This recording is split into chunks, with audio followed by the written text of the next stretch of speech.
El centro de nuestra vida, de nuestra opción fundamental como iglesia, es el necesitado, son los pobres.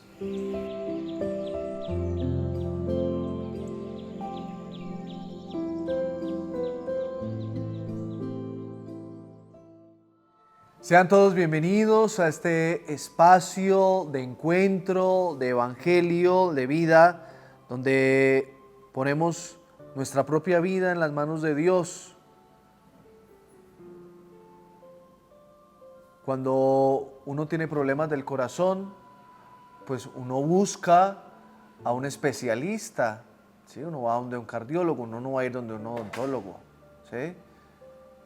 Simplemente disponemos nuestra vida para ponerla en las manos de quien sabemos es la mejor opción para que las tenga, ¿sí? Por eso ponemos hoy nuestra mirada en el Evangelio de Lucas.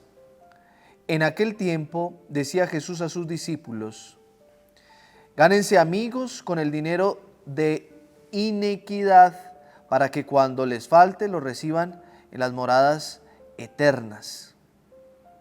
El que es fiel en lo poco también es fiel en lo mucho. El que es injusto en lo poco también en lo mucho es injusto. Pues si no fueron fieles en la riqueza injusta, ¿quién les confiará la verdadera? Si no fueron fieles en lo ajeno, lo de ustedes, ¿quién se lo dará? Ningún siervo puede servir a dos señores, porque o bien aborrecerá a uno y amará al otro, o bien se dedicará al primero y no hará caso del segundo. No pueden servir a Dios y al dinero. Los fariseos, que eran amigos del dinero, estaban escuchando todo esto y se burlaban de él. Y les dijo: ustedes se las dan de justos delante de los hombres, pero Dios conoce sus corazones, pues lo que es sublime entre los hombres es abominable ante Dios. Palabra del Señor. Que yo entienda, Señor, por qué me creaste y a qué vine al mundo. Que yo entienda que la felicidad está en dar más que en recibir. Que yo entienda el valor del más grande tesoro, la familia. Que yo entienda el don de perdonar que me hace más grande ante ti. Que yo entienda, Señor. Yo me imagino que en tiempos de Jesús de Nazaret era un tema complicado, porque si hoy en día existen una serie de realidades complejas a nivel social, con la pobreza, con el hambre, con el tema de la vacunación, con el tema de la asepsia, ¿sí? En tiempos de Jesús era muy complicado, ¿ya? Entonces, sobre todo con un referente tan notorio como era el templo, ¿sí? Mientras una familia tenía hambre, pero cumplían la obligación de presentar la ofrenda al templo cuando podría ser utilizada para alimentar a sus propios hijos. Era un choque muy fuerte. O de ver un templo, como lo narran los historiadores, de una belleza despampanante, que brillaba por sí solo, y un pueblo muriéndose de hambre. Entonces, era muy difícil. Hay varios relatos del Evangelio que hablan de este tipo de cosas. Por ejemplo, los discípulos cuando pasan por los cultivos y con sus manos comen porque tenían hambre y son señalados porque era un día en que no era lícito. Entonces Jesús trae consigo el relato de David y los panes en el templo que estaban para los sacerdotes, pero por la necesidad fueron consumidos. Es decir, el tema de los manejos del dinero, del cómo el templo se vuelve también una realidad muy difícil, porque se vuelve un vaivén del mercado, ¿sí? Y lejos de ser una experiencia de oración. Por eso los fariseos, los sacerdotes como entidades religiosas de su momento se ven señaladas ante este tipo de cosas porque el pueblo sufre y ellos en una zona de confort y de estabilidad económica pues son quienes toman las decisiones frente al mismo pueblo. No es fácil, no es fácil. Recuerden el episodio de la viuda que pone lo único que tiene para vivir delante de Dios. Cuando quienes deberían de suplir este tipo de necesidades, que son representantes de Dios en la tierra, pues viven a sus anchas. No dejan entrar al reino, no entran ellos, pero tampoco dejan entrar a nadie allí. ¿Es eso una experiencia de cielo? En tus manos, Señor, pongo a mi familia, para que reine en ella la concordia, para que la comunicación sea siempre amable y respetuosa. Ayúdanos con tu gracia a aliviar todo el rencor, división, insulto, indiferencia. Padre Santo, que seamos como la Sagrada Familia, siempre unidos, siempre llenos de tu gloria. Amén. ¿Qué diferencia hoy en día a la iglesia de ese marco de la Cajal?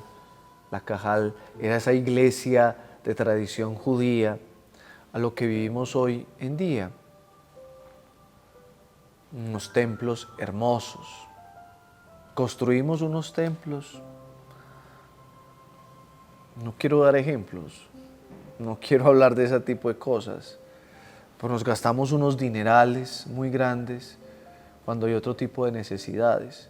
Y esto no es ponernos en el marco de la pelea de, que si con el oro o con el patrimonio del Vaticano o de la iglesia podemos calmar el hambre en África. Vea, yo les aseguro, si eso fuese tan cierto, ya se hubiera hecho. Ya se hubieran hecho. Si la iglesia pudiese hacer eso también, ya se hubiese hecho. ¿No? ¿De qué estamos hablando? ¿Dónde se ocupa el espacio de lo fundamental? Todos sabemos de la infinidad de proyectos de alimentación a pobres, de ancianatos, de colegios, de hospitales, de centros psiquiátricos, donde la iglesia es la bandera de eso. ¿Sí? O sea, ¿de qué estamos hablando? ¿De qué se trata el Evangelio? ¿En qué momento a lo mejor nos pusimos a pelear por plata, por dinero? ¿Cuándo se volvió eso el centro de nuestras preocupaciones a nivel de iglesia? ¿Sí? Ya cada uno, sí es verdad, lo necesitamos para pagar al menos los servicios. Esta luz que ya me está pegando aquí, pues hay que pagarla. ¿Sí?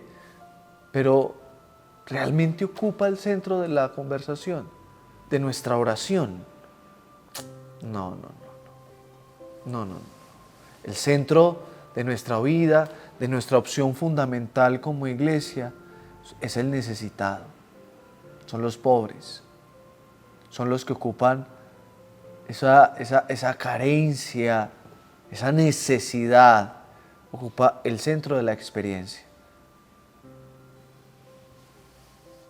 Esto es un llamado también incluso para todos como iglesia.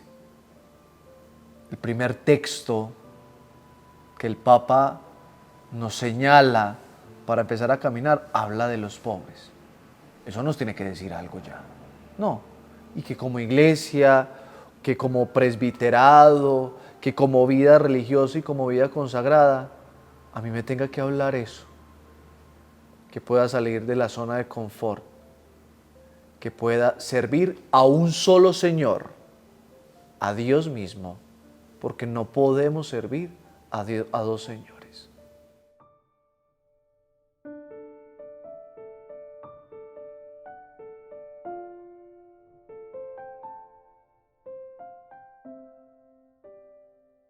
Vamos a orar por cada uno de nosotros y el deseo que tenemos de seguir adelante, de dar lo mejor que tenemos, para que el Evangelio vaya cogiendo más consistencia en nuestra vida, para que el Señor nos abra rotos en los bolsillos y no empecemos a acumular, para que podamos dar una experiencia de fe que es testimonio para los demás, que todos puedan tener una acogida en nuestro corazón. Es verdad que en ocasiones existen una serie de falencias, que esto no es un asunto de asistencialismo, que esto se trata de poner el Evangelio en el centro, pero que también nuestro corazón pueda tener la mirada en Jesús de Nazaret y Él nos pueda ir indicando por dónde tenemos que ir.